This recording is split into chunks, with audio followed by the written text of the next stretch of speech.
Se cumplió primer debate de proyecto de ley sobre plásticos de un solo uso. Comisión de Fiscalización archivó solicitud de juicio político en contra de la ministra de Gobierno, María Paula Romo. Con el voto favorable de 9 legisladores, la Comisión de Justicia se acogió al dictamen de la Corte Constitucional con respecto a la objeción por inconstitucionalidad a la Ley Rivas. La Comisión Ocasional de Desaparecidos se allanaría en un 80% al veto del Ejecutivo al proyecto de ley de personas desaparecidas y extraviadas.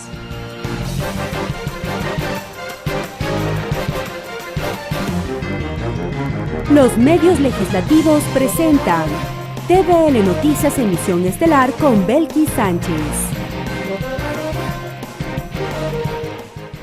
Saludos cordiales amigos, sean ustedes bienvenidos a la emisión estelar de TVL Noticias en este jueves 12 de diciembre del 2019. Como siempre, saludamos a quienes nos sintonizan a través de la señal de los medios legislativos, a quienes nos miran por el canal 42 en la ciudad de Quito, 22 en Guayaquil y 45 en Manta y Portoviejo. También a quienes nos siguen por la señal de la radio de la Asamblea Nacional y por las redes sociales, por tvl.asambleanacional.gov.es y por Facebook Live. Enseguida la información.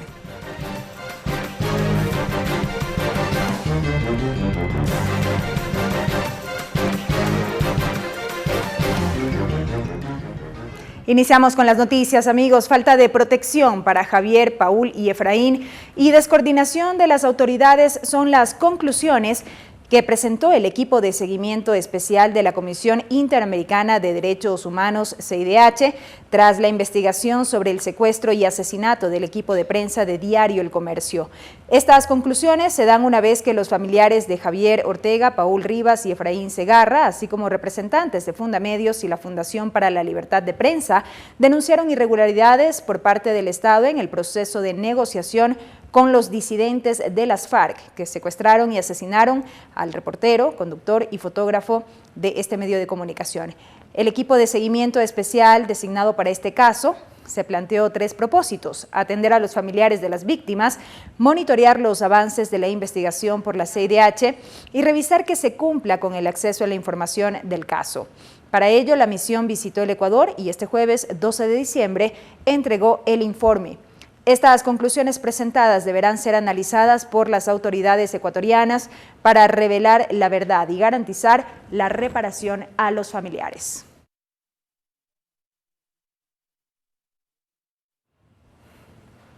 La Comisión de Fiscalización de la Asamblea Nacional archivó el pedido de juicio político en contra de la ministra de Gobierno, María Paula Romo. Con esta decisión, el tema no será discutido en el Pleno. Desde la bancada del Movimiento Creo anuncian el envío de una nueva solicitud. Recomiende el archivo de este juicio político, toda vez que no se ha logrado demostrar incumplimiento de las funciones de la ministra María Paula Romo. Con 9 votos, la Comisión de Fiscalización resolvió el archivo del juicio político en contra de la ministra de Gobierno, María Paula Romo. Según los comisionados, no se encontraron pruebas que demuestren el incumplimiento de funciones y cuestionaron que hubo falta de contundencia por parte de los interpelantes. En los primeros temas había claridad de que no se le puede atribuir a una sola persona una responsabilidad, que es una responsabilidad compleja, preocupante y cuestionable, que aquellos que se encuentran interesados en una posición de interpelación no pongan el interés que corresponde para un propósito que se busca. Hoy quizás este voto no me haga tener los votos del 2021, no.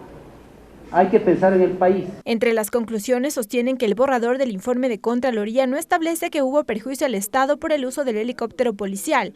Sin embargo, los comisionados darán seguimiento al tema. Se ha demostrado también que autoridades que tienen nivel de riesgo por encima del 90%, como es el caso de la ministra de Gobierno, requieren seguridad de manera permanente, obviamente cumpliendo con los protocolos establecidos, y esta seguridad además se amplía a su núcleo familiar más cercano. Quienes votaron en contra fueron los legisladores Carmen Rivadeneira y Luis Núñez, pues consideran que hubo pruebas suficientes para llevarla a juicio. La ministra haya utilizado las aeronaves de la Policía Nacional para irse a vacacionar con su familia.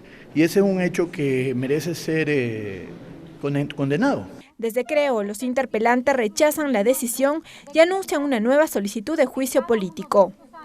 Por los abusos de la fuerza en las últimas revueltas por parte de la policía, segundo, por el uso de gases lacrimógenos caducados y tercero, por el uso y el ataque de esos gases lacrimógenos a los centros de acogida. Con el archivo de la comisión, el documento será conocido por el presidente, sin embargo, este no pasará a discusión en el Pleno. Lorena Espinosa, TVL Noticias. Con 7 votos afirmativos, la Comisión de Justicia aprobó el informe sobre la objeción parcial y la objeción parcial por inconstitucionalidad al proyecto de reformas al Código Orgánico Integral Penal. La mesa legislativa recomienda al Pleno ratificarse en 25 artículos y allanarse en 12. Se prevé que el debate sea la próxima semana. La Comisión de Justicia elaboró un solo informe con las 2 objeciones enviadas por el Ejecutivo a las reformas al Código Orgánico Integral Penal, la una que fue parcial y la otra por inconstitucionalidad. En el informe recomiendan ratificarse en la mayoría de objeciones y allanarse en 12. Varios temas, ¿no? En el allanamiento, por ejemplo, está el tema de agiotaje, recordarán ustedes el suero de leche que generó algunas preocupaciones, nos parece que el texto del Ejecutivo es más apropiado. En el tema también de gallos, recordarán que hubo un sector preocupado en torno a este artículo, también nos hemos allanado al Ejecutivo. Asimismo, la Comisión recomienda eliminar las 2 observaciones por inconstitucionalidad.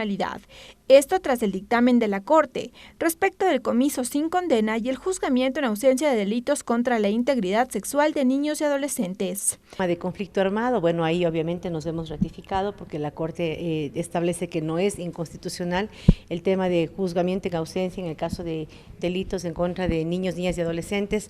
También tenemos que acatar el dictamen de la Corte, eso sale de la reforma también. Mientras que la transitoria relacionada al aborto por violación, la Corte señaló que no cabe pronunciamiento, por lo que aunque no sea aplicable, quedará en las reformas. En el momento que entre en vigencia esa norma, automáticamente hay que presentar una reforma por ese artículo. Va a quedar, vulgarmente dicho, va a quedar guindado. No tiene efecto alguno, no tiene aplicabilidad. Sin embargo, el asambleísta Henry Cucalón es optimista y resalta los puntos positivos que se implementarán con la vigencia de las reformas al COIP.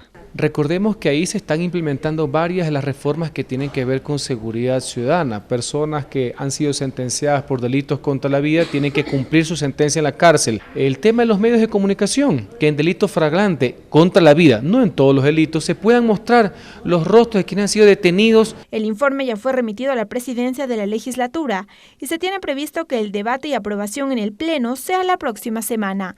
Lorena Espinosa, TVL Noticias.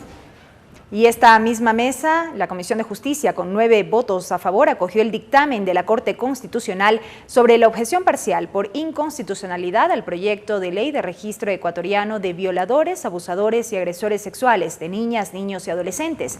En el debate, los parlamentarios mostraron su inconformidad frente a la decisión del organismo. Con desacuerdos, la Comisión de Justicia aprobó el informe no vinculante de la objeción parcial por inconstitucionalidad al proyecto de ley orgánica del Registro Ecuatoriano de Violadores, Agresores y Abusadores de Niños, Niñas y Adolescentes, REVAS.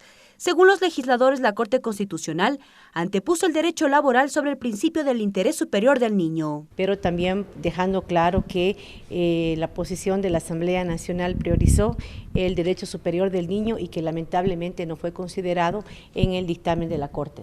No se explica esa parte que era una parte medular del argumento presentado por la Asamblea Nacional. Y hoy se está poniendo un elemento o un derecho, el derecho al trabajo por sobre el derecho al interés superior del niño. En la Carta Magna e instrumentos internacionales disponen que los niños son sujetos de protección legal especial, que los estados deben adoptar medidas legislativas, administrativas, sociales y educativas apropiadas para protegerlos. Jimena Peña, titular de la mesa, no descartó presentar enmiendas a la Constitución para que se respeten estos derechos. Creo que es importante que como legisladores, como sociedad, debatamos y analicemos si en efecto dentro de nuestra Constitución son necesarios cambios cambios que nos permiten tener legislaciones como estas que van encaminadas hacia la protección de los niños, niñas y adolescentes.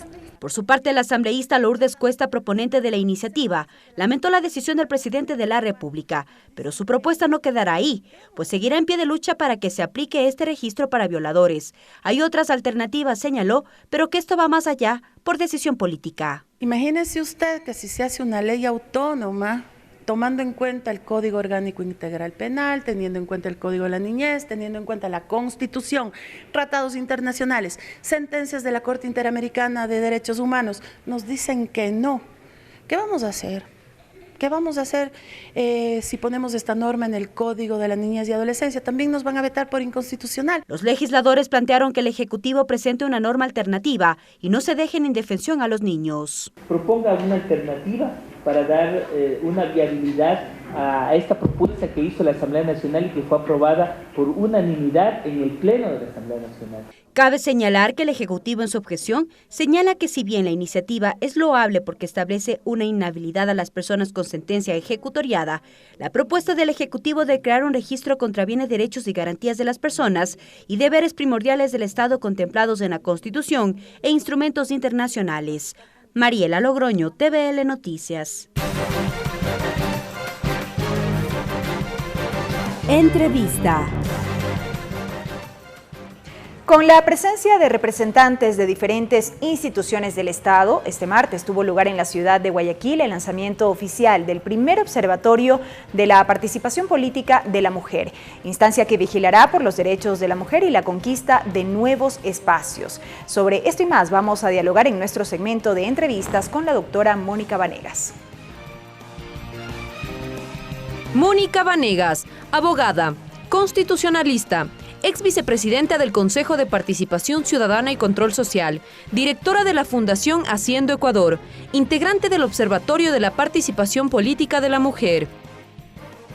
Doctora, bienvenida a TVL Noticias, qué gusto. Muchas gracias por el espacio, es importante que la ciudadanía conozca de este proyecto tan grande que realmente se ve de largo alcance y que esperamos cumpla las expectativas y las supere. ¿Qué consiste en qué? Ya hacíamos un adelanto en la presentación de esta entrevista y finalmente se ha cristalizado luego de un largo tiempo de trabajar precisamente en este espacio. Sí, realmente hay que comentarlo, veníamos ya trabajando como Fundación Haciendo Ecuador en tener un espacio que integre varias de las iniciativas que ya han tenido otros colectivos que siempre han estado luchando por estos espacios de la mujer en la política. La idea que teníamos nosotros desde integrar el espacio en donde por un lado esté sociedad civil con la cooperación internacional, por otro lado tenga que estar el Estado a través de sus 5 funciones, los gobiernos autónomos descentralizados y que también este sea un tema en el que incluso la empresa privada se interese y también, sobre todo, que sea un tema de hombres y de mujeres, ¿no? Que creemos que es así como se debe trabajar para que la mujer mantenga estos espacios que ya tienen la función pública y política y que pueda conseguir más espacios. Seguimos hablando de la participación política de la mujer y digo seguimos porque evidentemente ya ha existido avances en cuanto a este tema, a nivel de legislación, a nivel de la misma Constitución de la República y demás, pero ¿cuál sigue siendo la trascendencia precisamente de esto? ¿Llegará el momento en que dejemos de hablar de aquello como una necesidad cuando ya evidentemente esté consolidado? Recuerdo que alguien nos decía en el lanzamiento del observatorio el pasado martes que por qué especificamos de la mujer y en general no hablamos de una participación política o de vigilar la participación política de todos. Es precisamente porque es ahora la mujer quien necesita que a través de algunas acciones afirmativas, de algunas leyes específicas, pueda tener oportunidades. Que quede claro que no se exigen espacios por ser mujer. Lo que se exige es que el hecho de ser mujer no le limite estar en un espacio público y político y que además yo creo que los avances que se han dado han sido buenos, las leyes han sido buenas, pero creo que falta educación y sobre todo hay que reconocerlo, todavía no hay una cultura en el país de realmente votar por una mujer con la convicción de que tiene los méritos y la capacidad para hacer bien su trabajo. ¿Seguimos viendo hoy en día limitaciones? Limitaciones, la primera por la violencia política de género. Uno de los 5 ejes del observatorio precisamente es monitorear la violencia política en redes sociales y otros medios de comunicación. Hemos empezado haciéndolo en Facebook y Twitter, ya estamos monitoreando los perfiles de 34 mujeres desde el 1 de noviembre, entre ellas están 3 ministras, 7 asambleístas, las presidentas de las funciones del Estado, además de eso están alcaldesas, vicealcaldesas, prefectas, incluso mujeres que lideran colectivos y además algunas periodistas. Hemos hecho este primer monitoreo incluso en un estudio que se ha realizado en otros países basándonos en eso y pues hay 4 sesgos definidos que realmente nos hacen ver que realmente hay todavía ese sesgo de atacarle a la política por el hecho de ser mujer, más allá de las equivocaciones o los errores que pueda cometer en su gestión política. Justamente hacia eso iba. ¿Cuáles podrían ser ya resultados preliminares de este estudio? Bueno, nosotros esperamos ya hacer conocer el estudio desde enero. Estamos apoyados en este primer eje del observatorio, el monitoreo, por la Fundación Panamericana para el Desarrollo, PAD por sus siglas en inglés, con sede aquí en Ecuador, y hemos pensado también hacer un gran lanzamiento el 8 de marzo por el Día de la Mujer. Ya hemos hecho el monitoreo de estas personas e incluso a algunas prefectas, vicealcaldesas nos envían información de cómo algunos medios de comunicación, prensa escrita, radial, televisiva, también todavía cometen esos sesgos, ¿no? Y claro, en las redes sociales hay quienes lo hacen en forma directa y hay quienes se escudan sin identificarse e insultan a las mujeres políticas basándose en este sesgo. Esto es lo que tiene que ver con la parte negativa, si se quiere, doctora. Ya en lo positivo, ¿en qué aportará justamente el trabajo de este observatorio? Porque de lo que estuve revisando un poco también lo que se quiere es visibilizar los rostros de aquellas mujeres influyentes, contar estas buenas historias. Qué bueno que lo dice, porque de los 5 ejes, realmente el primero hace referencia a algo que es negativo, ¿no? La violencia política, pero los 4 ejes siguientes visibiliza cosas positivas.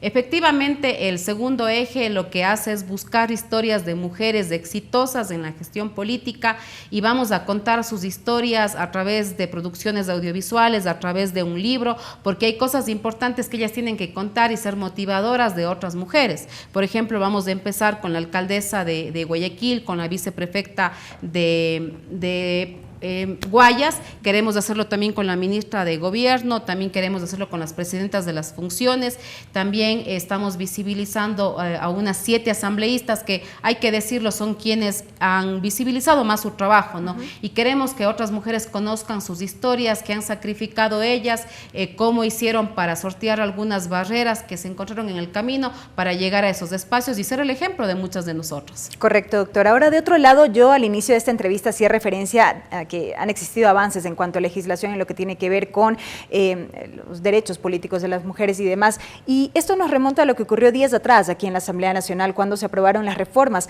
al Código de la Democracia. Se hizo mucho énfasis en el tema de paridad, equidad de género. ¿Cómo miran ustedes desde el observatorio y desde las instancias a las que se pertenecen esta decisión legislativa? Bueno, realmente nosotros nos quedamos gratamente contentos, realmente sorprendidos con estos 116 votos de 137 asambleístas que aprobaron estas reformas para la paridad de género, porque al principio parecía que no había consensos, ¿no? Pero luego realmente tanto hombres como mujeres de la Asamblea se unieron para apoyar. Me parece que es un avance significativo. Hay que reconocer que en las Américas, México y Ecuador son los países que más avanzados están en cuanto a legislación de paridad de género. Es importante saber pues que ahora hasta el 2025 las mujeres tienen que encabezar las listas. Yo creo que eso es importante porque lo que ha hecho que haya un retroceso es que no encabezaban las listas las mujeres y que, digamos, el ecuatoriano o la ecuatoriana tiene la costumbre de votar por el primero de la lista, ¿no? También creo que es importante, tendremos que ver a futuro, luego evaluar que se haya aprobado el tema de la lista cerrada y bloqueada. Sé que en ese tema hay discrepancias de las bancadas y son legítimas, sin embargo, en el caso de género podría beneficiar, porque realmente el ecuatoriano al votar por una misma tendencia ideológica, por un mismo partido en plancha, está ya votando implícitamente por 2 mujeres si son 5 o por 3 mujeres si son 7, por ejemplo. Entonces, eso puede también beneficiar. Importante también lo que se logró, que ahora los binomios de las alcaldías sean hombre y mujer. Con eso vamos a dejar de lado todas estas discrepancias que han habido por aquellas concejalas que a través de acciones de protección pedían también ser las vicealcaldesas. Y por otro lado, los alcaldes decían, bueno, queremos que esté una mujer, pero alguien de confianza. Entonces, ese tema de la representatividad también se puso en debate, pero creo que con eso se zanjó ya un tema, como se elige ahora, pues prefecto y viceprefecta. Ahora bien, y para finalizar, doctora, si bien la norma todavía tiene que pasar al análisis, en este caso del Ejecutivo, en calidad de colegislador y demás, esto será ley ya en su determinado momento, estará plasmado en la normativa. ¿Cuál será el reto a futuro? Y pregunto esto porque evidentemente todo esto pasa por un tema de compromisos también al interior de las organizaciones políticas. Totalmente de acuerdo, esperemos que hasta la primera semana de enero el presidente Lenín Moreno haga un veto que mejore más bien, que haga más profundo esta participación de las mujeres, y creemos que pues estará ya vigente antes de que empiece el año electoral para no contravenir lo que dice la Constitución. Ahí yo quiero comentar que justamente en el observatorio tenemos otros 3 ejes. El tercero es dar asesoría jurídica y política a las mujeres que estén en estos cargos. El cuarto es capacitarles en habilidades y en competencias para que tengan gestiones políticas exitosas. Y el quinto, y ahí viene lo que me preguntó, es precisamente hacer una veeduría permanente a que las listas se conformen con equidad de género, y para eso nos va a tocar trabajar al interior de las organizaciones políticas. De hecho, estamos organizando un evento con las organizaciones políticas también para comentarles que el observatorio está para estar vigilante de que en la democracia interna que tienen que realizar previo a que se inscriban sus candidatos en el Consejo Electoral, se aplique lo de equidad de género. Y un tema también que hay que decir, que tienen un año, pues según dice la ley, a partir de su vigencia, para tener un espacio específico de formación y capacitación de jóvenes, y que el 25% también conforme las listas. Entonces, creo que esto es un avance que tenemos que estar vigilantes, y con todo gusto en el observatorio no solo vamos a observar, vamos a ejecutar y capacitar para que realmente pues los jóvenes y las mujeres que vayan sean los mejores. La expectativa aumenta entonces de cara a las elecciones del 2021. Doctora, muchísimas gracias por habernos acompañado. Ha sido la presencia de la doctora Mónica Vanegas, representante de la Fundación Haciendo Ecuador, a propósito de este lanzamiento oficial que se produjo esta semana del primer observatorio de la participación política de la mujer.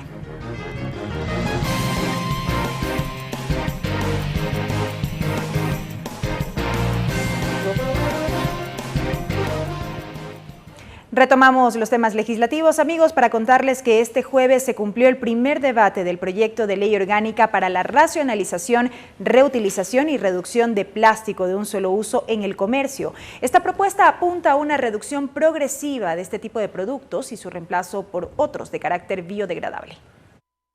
La ponencia, a cargo del asambleísta Esteban Albornoz, arrancó con las cifras sobre el impacto medioambiental que provoca el uso de plásticos en el mundo y particularmente en Ecuador. Los daños económicos totales causados por el plástico al ecosistema marino mundial ascienden a la cantidad de 13.000 millones de dólares. La producción de plásticos ha incrementado en un factor de 20 veces en los últimos 50 años, 20 veces. Existe, lamentablemente, un bajo nivel de reciclado, menos del 10% del plástico producido se recicla. De ahí que la discusión se centró en la necesidad de reflexionar en torno a su uso indiscriminado y de un adecuado manejo de desechos. Los legisladores María Mercedes Cuesta y Rubén Bustamante. El uso del plástico, que por un lado nos hace la vida mucho más cómoda, mucho más fácil, no lo podemos negar, pero con un impacto ambiental terrible, constituyéndose en una amenaza grave para los ecosistemas acuáticos y terrestres y sobre todo para la salud de toda la humanidad. No hay que perder de vista que nuestra preocupación real es por nuestros hábitos y por nuestros comportamientos. Asambleístas como Mauricio Proaño plantearon que la gran meta no debe ser el uso de plásticos biodegradables y explicó la razón. En los estudios últimos se habla que una funda biodegradable solo cuando permanece en el ambiente con temperaturas de 50 grados centígrados puede degradarse. Caso contrario, no se degrada. Y que la aplicación de la ley, una vez sea aprobada, debe ir de la mano de campañas de socialización, según propuso el asambleísta César Roón. Que tiene que venir desde los niños, desde los jóvenes, desde las casas, desde las familias. Para Liliana Durán, las medidas deben también ir encaminadas hacia la generación de incentivos para quienes le apuesten a un cambio de patrones culturales. Tengan posibilidad de, a través de esos incentivos, hacer prácticas diferentes del manejo de la basura. Luego de 14 intervenciones, el debate fue cerrado y los aportes formulados pasarán bajo análisis de la Comisión de Desarrollo Económico, mesa encargada del trámite de este proyecto. Belkis Sánchez, TVL Noticias. Y a continuación, amigos, saludamos a nuestro compañero César Guanolema con la interpretación al quichua.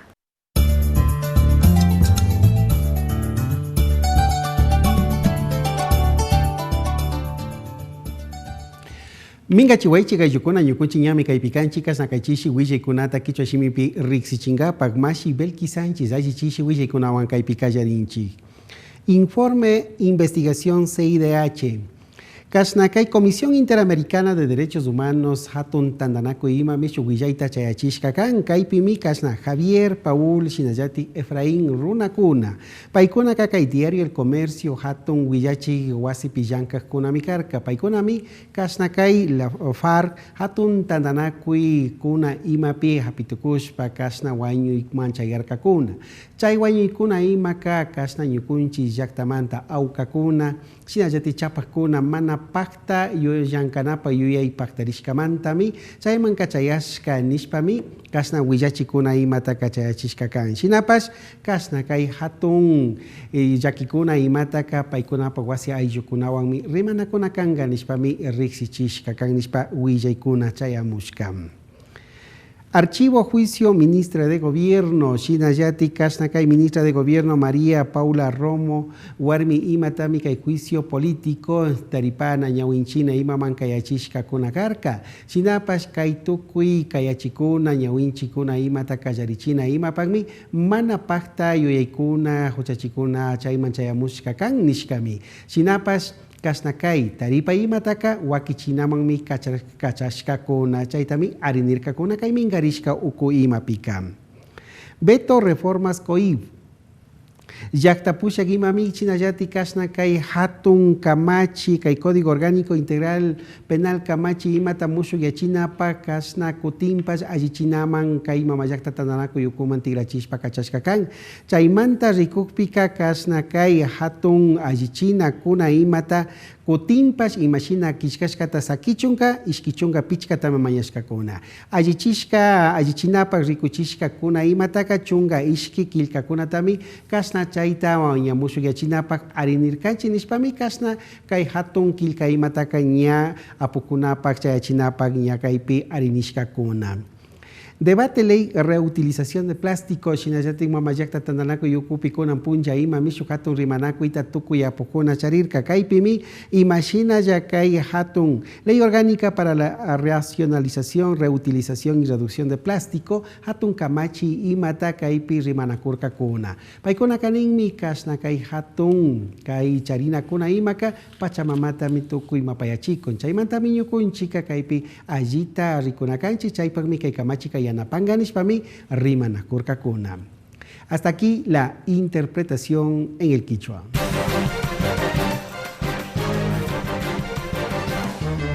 Regresamos con TVN Noticias, emisión estelar, luego de la siguiente pausa promocional.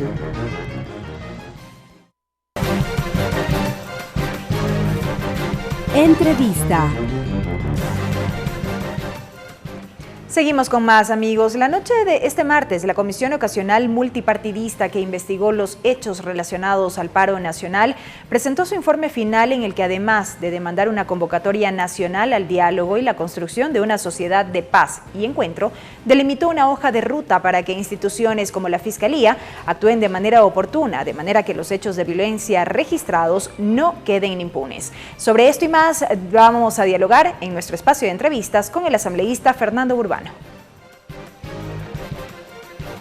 Fernando Burbano, asambleísta nacional por el movimiento Juntos Podemos, integrante de la Comisión del Desarrollo Económico, Productivo y la Microempresa, presidente de la Comisión Ocasional Multipartidista para investigar los hechos relacionados con el paro nacional. Bien, y estamos ya en compañía del asambleísta Fernando Burbano. Bienvenido a TVL Noticias, qué gusto. Muchas gracias, una linda tarde, un saludo para todos quienes nos miran a través, que sé que ahora ya nos miran en Manabí. En la provincia de la cual usted... Sí, estoy muy contento. Así es, y nosotros también, así es como la televisión legislativa se está ampliando a varios territorios. Y queremos empezar esta entrevista asambleísta Burbano dialogando acerca de un hecho que ha marcado esta semana y tiene que ver con el informe que aprobó la comisión ocasional que usted presidió justamente y que investigó los hechos relativos al paro nacional. Fueron extensas las jornadas en las que como comisión recibieron a diversos actores que estuvieron directamente involucrados con estas jornadas de protesta. ¿Qué se desprende de este informe y previo a esto conocer precisamente cómo fue todo este proceso de análisis? Bueno, el proceso, como conocen ustedes, fue muy intenso, un trabajo muy arduo.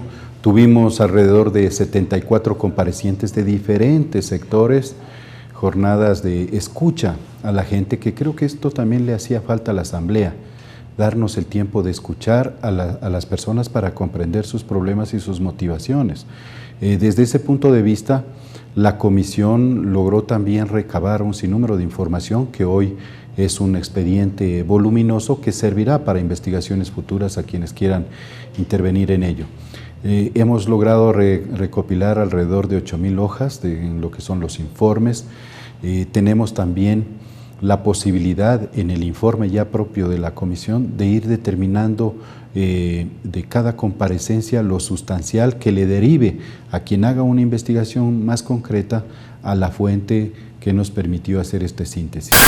Pero yo le diría que lo que nos interesa hoy como Asamblea Nacional es primero enviar un mensaje fuerte a la nación. Y este mensaje es de que necesitamos construir un país de unidad nacional y de paz. Ha quedado fracturada la sociedad ecuatoriana, ha quedado dividida, ha quedado confrontada, y la mejor demostración de ello es que aun cuando el paro terminó, aun cuando se derogó ya el decreto 883, todavía las partes involucradas en los hechos no se han logrado sentar en una misma mesa para llegar a acuerdos y construir una agenda común. Y esa discusión, ese debate que se dio en las calles, ahora se está dando en los medios de comunicación. Eso no puede ser. La comisión hace un exhorto y un llamado a la paz a toda la sociedad. Tenemos que poner de parte para buscar puntos de encuentro. Los radicalismos, vengan de donde vengan, no le hacen bien a un país. Si todos queremos construir una mejor economía, una sociedad mucho más próspera, todos tenemos que poner nuestro grano de arena. Las élites sociales, políticas, económicas, de los medios, tenemos que aprender a escuchar a la gente. Y las organizaciones de base tienen que aprender a agotar todos los canales de diálogo y a tener la mejor predisposición para llegar a acuerdos. Este es una conclusión, yo diría, global. La otra es que, sin duda, la condición crítica que vive el país, de pobreza, de angustia, ha hecho que una medida anunciada que podía afectar el bolsillo de los ecuatorianos provocó un estallido gigantesco, de unas proporciones que no habíamos visto antes. Y estas proporciones, pues, tomó de sorpresa a todo el mundo, y tomó de sorpresa incluso al propio gobierno, porque no estábamos preparados para poder manejar una situación como esta. Tomó de sorpresa también a la ciudadanía y a las propias organizaciones convocantes, porque no pudieron controlar la gran cantidad de brotes, de manifestaciones y de descontento popular que surgió en todo el territorio. Y producto de ello, una marcha y una protesta que debe ser siempre pacífica, en algunos casos se convirtió violenta. Pero esto no significa que hubiera existido una intencionalidad concreta de quienes organizaron las protestas o quienes salieron a la protesta de generar un golpe de Estado, que es lo que se menciona de la parte oficial. Por eso es que el primer punto de la conclusión de nuestro informe dice que el detonante de la marcha, el detonante de esta efervescencia popular fue el decreto 883, que se lo impuso de una manera inconsulta. Y sobre ello, asambleísta Burbano, palabras más, palabras menos, determinados sectores han alegado que allí no hay novedad.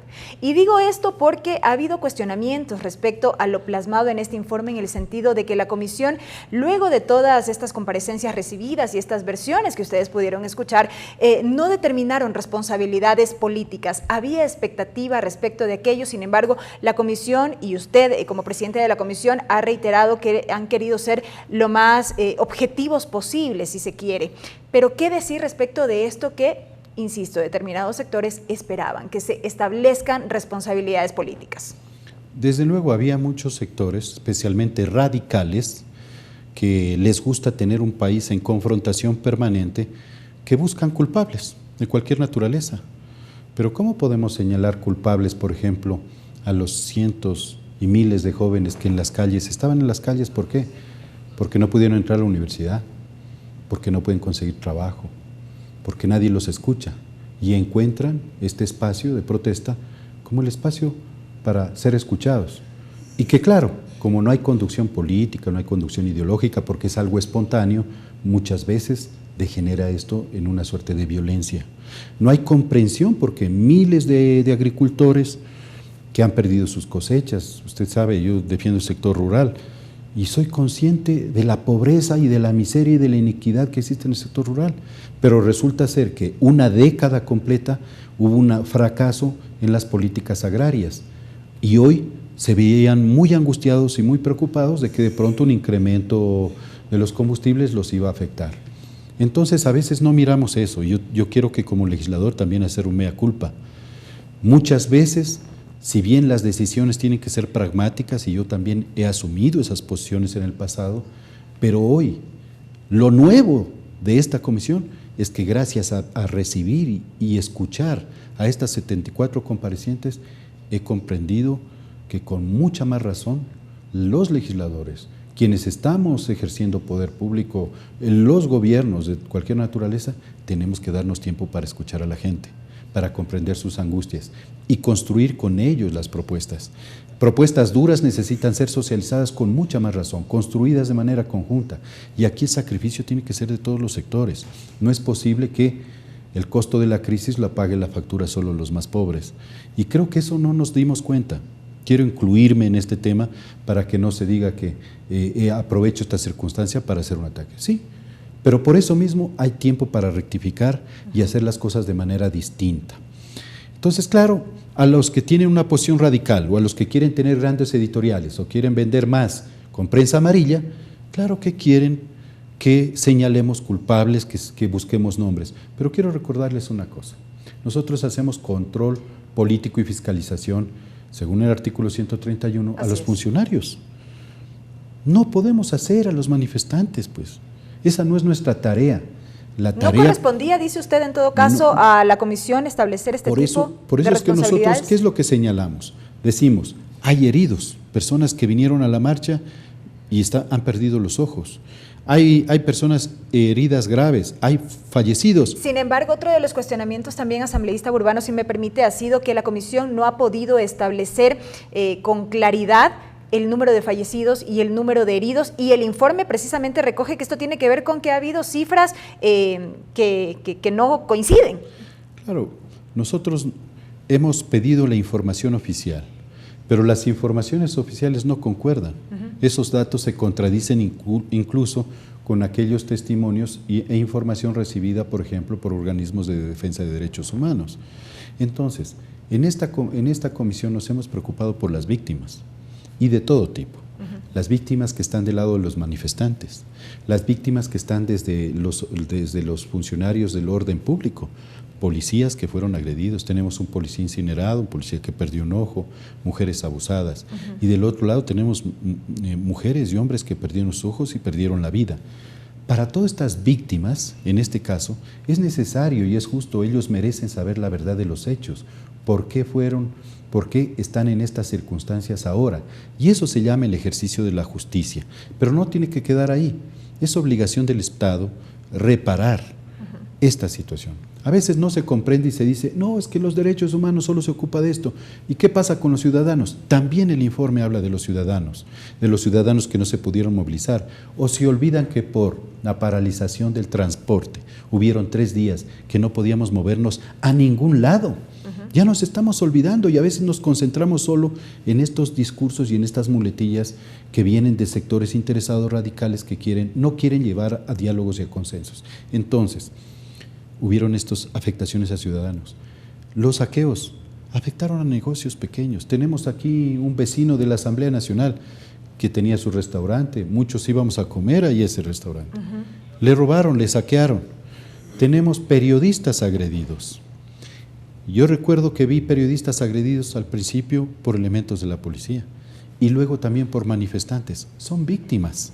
Entonces, esto está en el informe. Todo esto que usted relata precisamente, asambleísta Urbano, constituye en hechos que la comisión en este documento precisamente insta a que no queden en la impunidad, que todos estos hechos de violencia, todo lo que pudimos apreciar a lo largo de los días de paralización no quede en la impunidad. Entonces pregunto yo, ¿cómo precisamente garantizar que esto no suceda, que no queden impunes estos hechos? Ahí, ¿cómo ayuda el trabajo que realizó la comisión?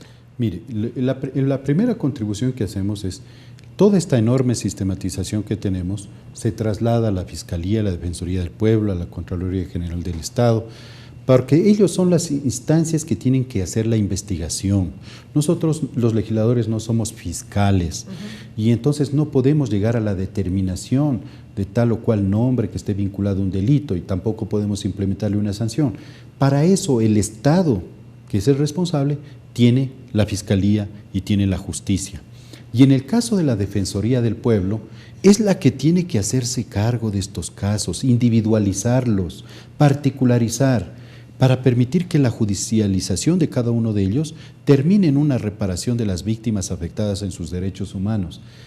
Es decir, que hemos obrado mirando todas las variables. Ahora, esto es algo inédito. Pero también es inédito lo que pasó en la Asamblea, porque los medios no tuvieron que ir a buscarlos. Nos encontramos aquí en la Casa Legislativa, estuvieron todos en las comparecencias y día, ante los ojos del país, nos vinieron contando qué es lo que ha pasado. Uno de los méritos que no está en el informe, pero que todos lo sabemos, es que la ciudadanía conoció la verdad, muchas cosas que no sabían, como por ejemplo de un joven que tenía discapacidad y que un día se iba a trabajar y se sintió acosado quizás por la Policía Nacional y en un intento de fuga cayó de un puente. Y esas circunstancias de esa muerte tienen que investigarse, porque su madre está angustiada, ella tiene derecho a saber la verdad, cómo murió su hijo. Decimos, todo esto tiene que investigarse. ¿Cómo ya en lo práctico ocurrirá todo este proceso? Porque la comisión ha aprobado el informe, este informe debe ser conocido por el Pleno de la Asamblea. ¿Qué resultará de ese debate en el Pleno? Y aquí quiero insistir en mi pregunta, ¿cómo garantizar que en efecto esta recomendación se cumpla en los ámbitos que corresponden? Nosotros pedimos derivar esto a la Fiscalía, a la Contraloría, a la Defensoría del Pueblo, a las instituciones que el Pleno diga que hay que enviar. Esa es una parte. Pero nosotros tenemos que garantizar que todo este esfuerzo de recopilación de información, que toda esta presencia de las víctimas aquí en la Asamblea Nacional tenga un sentido. Y por eso es que la Asamblea tiene que hacer una vigilancia de que todos estos procesos se hagan, que estas investigaciones se hagan, que sean independientes, que sean objetivas, que no tengan sesgo, que no sean persecutorias. Esto tenemos que vigilarlo. ¿Quién lo tiene que vigilar? Nosotros estamos proponiendo que sea la misma comisión a la que se le dé esta tarea. ¿Se extendería el plazo para que les tiendan un plazo para poder hacer seguimiento o que se determine y se señale en qué comisión debería hacer este seguimiento? Decimos que quizás nosotros podemos hacerlo porque estamos empapados de los casos y quizás tenemos la mayor facilidad de hacerlo. Yo añoraría muchas cosas del ex Congreso Nacional, a la gente no le gusta rescatar, pero yo rescataría, por ejemplo, la existencia de una comisión permanente de derechos humanos que existía en el pasado y que hoy veo más que nunca que es necesaria tenerla en la Asamblea Nacional. Y le digo, ¿sabe por qué? Porque muchas veces cuando vemos los informes de organismos internacionales de derechos humanos decimos si queremos lo aceptamos o si no, no. Y después cuando toca reparar al Estado ecuatoriano, pagar dineros en compensaciones, entonces eso que sale nuevamente del Estado, del bolsillo de los ecuatorianos, eso nos cuesta. Por eso tenemos que como Asamblea Nacional ponernos como propósito vigilar el fiel cumplimiento de los derechos humanos en el Ecuador. Correcto, asambleísta Urbano, y estamos atentos a lo que sería ya la convocatoria en los próximos días para la discusión de este documento en el Pleno. Me quedan apenas un par de minutos. Yo quería aprovechar su presencia para también hacer referencia a una actividad que se cumplió este fin de semana en Manabí, en la cual usted también tuvo la oportunidad de participar, un poco para que nos comente detalles. Mire, esta es una de las experiencias, yo diría, muy halagadoras que en mi calidad de legislador he tenido. Porque siempre decimos los legisladores no hacen obras y el pueblo ecuatoriano no entiende que nuestra tarea es de legislar y fiscalizar, no tenemos que hacer obras. Mas, sin embargo, en una tarea de fiscalización de una ley que extinguió la Junta de Recursos Hidráulicos de Manabí, se logró recuperar unos recursos que no le habían sido transferidos a los municipios de Paján, Puerto López y Jipijapa. Esto a través de la tarea legislativa de control político y evaluación de una ley. Y fruto de ello, el próximo año se construirán 24 sistemas de agua potable y alcantarillado de comunidades especialmente rurales, y también se solucionará problemas de saneamiento de las cabeceras cantonales de Puerto López y de agua potable en el centro de la ciudad de Jipijapa, beneficiando a más de 5,000 familias. Entonces, realmente esta es una buena noticia porque desde la Asamblea Nacional se pueden dar respuestas a los problemas inmediatos de la población. Y otra buena noticia es que vinieron un día a mi despacho vendedores de tortillas de maíz a decirme que los iban a desalojar porque iban a ampliar la vía. Y yo empecé a hacer una actividad de control político, a decirle al ministerio, pues usted cómo puede desalojar la vía y generar un drama social. Bueno, ya fuera del ámbito legislativo empezamos a trabajar como comunidad, con la Universidad Laica Eloy Alfaro y con la comuna Sancán. No le voy a alargar el cuento, pero hoy esa comuna ya tiene un compromiso de financiamiento en el primer proyecto de franquicia social que le dará sostenibilidad al negocio de tortillas y de venta de tortillas y de café en esta comunidad, vinculado a pequeños proveedores tanto de variedad de maíz criollo como de café de Jipijapa y de sus alrededores. Entonces, son buenas noticias que también nos da el trabajo legislativo y que yo lo rescato porque ese es un compromiso que tiene la Asamblea con los más pobres. Y que es importante darnos el tiempo también para difundirlo, asambleísta. Le agradezco. Gracias por habernos Muchas acompañado gracias. en este espacio. Ha sido la presencia del asambleísta Fernando Burbano a propósito de lo que ha sido la aprobación del informe respecto del trabajo que realizó la Comisión Ocasional que investigó los hechos suscitados durante el paro nacional y estas otras buenas noticias que hemos podido conocer aquí en TVL Noticias.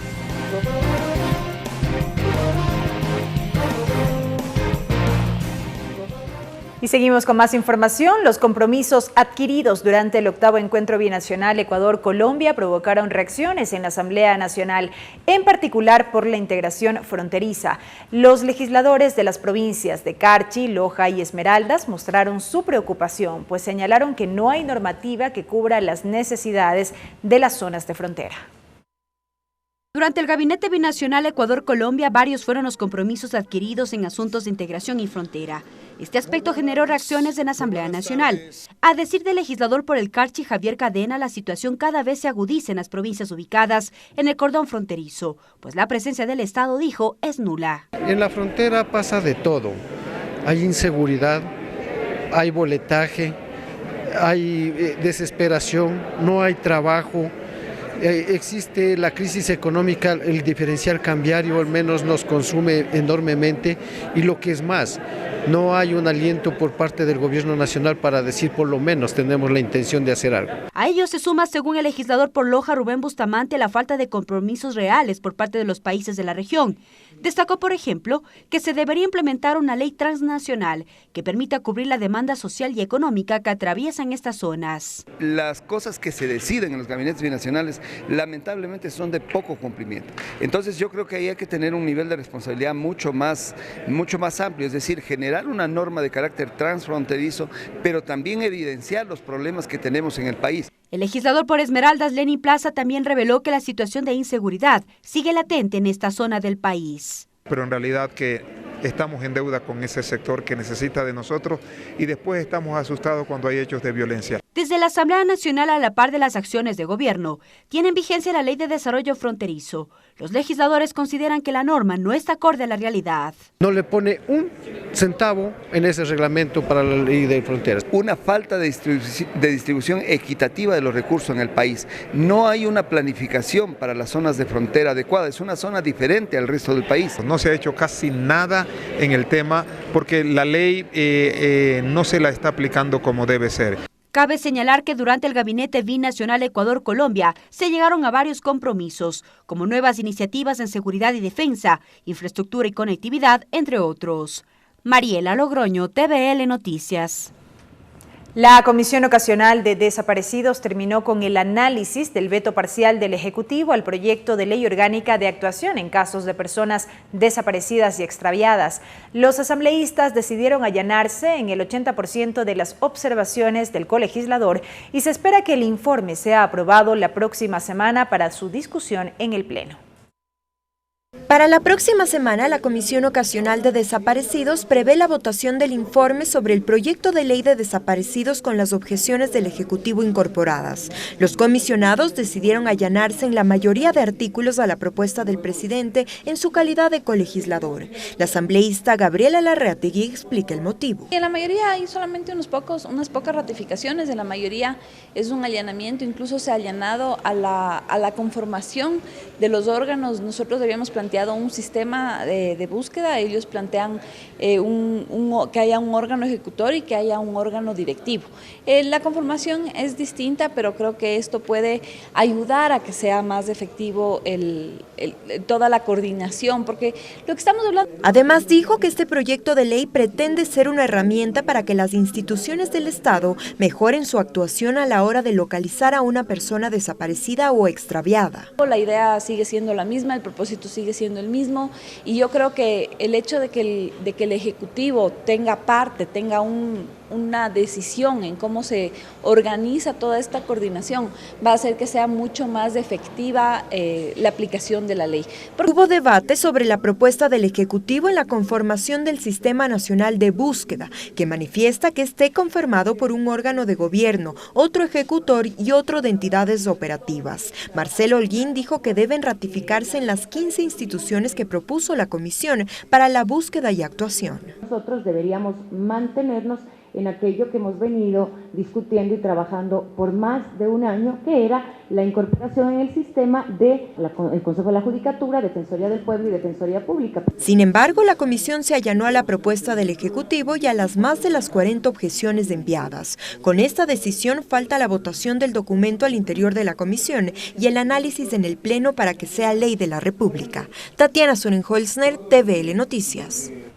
Y la Comisión del Derecho a la Salud continúa con el tratamiento del proyecto de ley del deporte. Desde la academia consideran que en la norma se debe fortalecer la materia de educación física y que se establezcan procesos de capacitación al personal a cargo de esta área. Las observaciones a las reformas a la ley del deporte en esta ocasión vinieron desde la academia. Pablo del Val Martín, catedrático de la Pontificia Universidad Católica del Ecuador, abordó sobre la incidencia de la educación física en los niños, niñas y adolescentes. Precisó que el país a nivel regional cuenta con mayor número de horas para la actividad física, pero ahí cuestionó si son de calidad. Piensen, cuando ustedes fueron estudiantes, ¿qué aprendieron en educación física? ¿Qué recuerdo tienen de su asignatura? ¿Qué marca les dejó su profesor? Es interesante reflexionar eso porque cuando yo hago esto con mis estudiantes, muchos de ellos tienen un recuerdo bastante negativo. Sobre esto, los legisladores de la comisión indicaron que la preocupación sobre la calidad de educación física va por el lado del personal que lo realiza, pues muchos de ellos no son profesionales, sino que lo hacen personas del mismo plantel educativo, expertas en otras asignaturas. Los profesores que les están dando educación física no son licenciados en educación física o expertos, sino que por ahorrarse recursos piden al profesor de matemáticas que les dé educación física. ¿Cuántas horas de docencia propia en cuanto a deporte y cuántas horas de docencia especializada en la actividad física? El académico también plantea varios aspectos, como visibilizar colegios y asociaciones profesionales en torno a la actividad física. garantizar una educación formal o no formal de calidad y planes de capacitación dirigidos a técnicos, entrenadores y monitores. Para que los profesores, las profesoras, la gente que se hace cargo de esos estudiantes pueda inculcar en ellos valores que después se vean reflejados en el deporte. Con estas intervenciones, la Comisión de Salud espera contar con más insumos para la elaboración del informe para primer debate. Según indicó William Garzón, titular, aún existen varios nudos críticos que tratar. Nos hemos dado cuenta es que una perspectiva es la que tiene el deportista y otra perspectiva es el que tiene el dirigente. Entonces tenemos que llegar a un punto medio de tal manera que salgan beneficiados todos los sectores que tienen que ver con el deporte en el Ecuador. Cabe señalar que la propuesta de 400 artículos es el resultado de 8 proyectos de reformas que fueron tratados en la Comisión de Salud. La mesa ha avanzado en un 70% de la construcción del informe para primer debate. Mariela Logroño, TVL Noticias.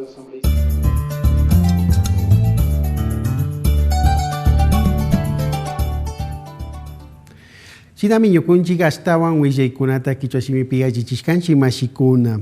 Situación frontera. Kashnakay Saiwa Marcacuna Picausa Ayukuna Ima Mika y Punja Kuna Ima Kaka y Ecuador, Chinazati Colombia, Yachta Ima Wanshuk Rimanakuita Yaupangman Aparcacuna. Kai Hatun Rimanaku y Manta Tauca Marca Picausa Ayukuna Apukuna, Kai Loja Esmeraldas Carchi, Marca Manta Apukuna Imaka, Kai Pi Chinayati Kai Rimanakushkamanta, Paikunapa Yuyashka Kunata Rixichirkami, Ninkunami. Kashnakay hatun llank'aykuna imapimi manarik pakta kamachikuna chacharinchi chaytami astawan allichishpa katina mutsurin nishpami riksichirkakuna. Comisión Desaparecidos, Shinayati kay mingarishka pillanka kapuk ayllukuna imapishmi kashna llaqta pusha kashna kay punllakuna imapi kay hatun kamachi allichina killkata tigrachishpa kacharkakuna. Tukuy kay allichina mankachashka imataka kay ñami kashna kay imama llaqta tandanaku yukupika arinirkanchi ninmi. Shinapash kay shamuk punllakuna imami astawan kashna kay kamachi manta tukuy apukuna rimanakunka nishpami willachirka. Ley Deporte, Shinayati Hatun Kai Kamachi Imatami Kai Derecho a la Salud Mingarishka Pillanka Kapukuna Imaka Rimanakushpa Katikunkuna Kai Kutin Imaka Imashina Yakashna Yachana Wasikuna Imapi Kashna Yachachikuna Yachana Kuna Imapish Pakta Tianata Wakin kuna imapika kai yachachikuna imaka mana kai hatun deporte nishka hayachaykuna imapikanchu chaytami ñukunchika astawan allichinapa kai kamachiwanka mashkakunchi nishpami riksichirka. Hasta aquí la interpretación en el quichua.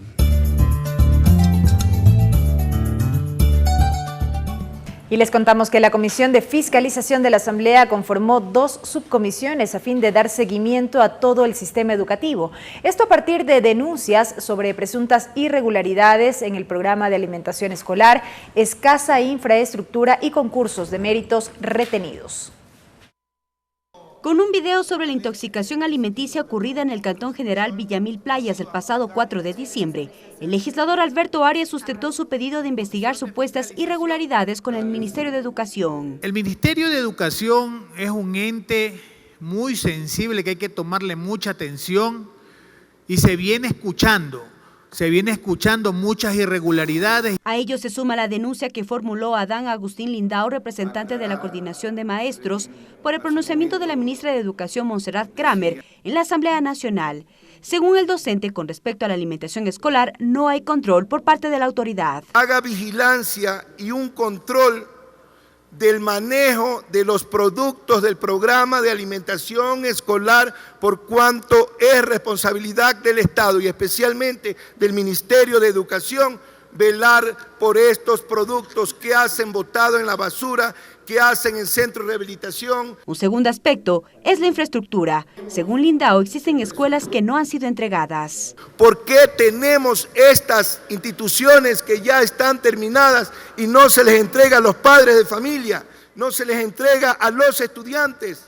También consta en la denuncia concursos de méritos de oposición. Los procesos lentos de quiero ser directivo, no ha habido procesos de concurso para ser directivo más de 3 años. Los legisladores coincidieron en dar seguimiento a la situación del sistema educativo. Se investiguen los concursos de oposición y méritos para nombramiento de autoridades. También hay problemas en los bares, hay problemas en todo lado.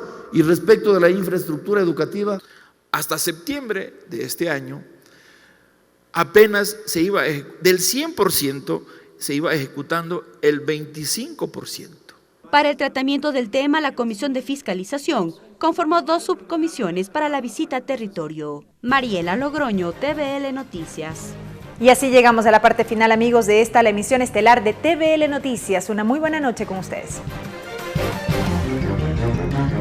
Los medios legislativos presentaron TVL Noticias, emisión estelar.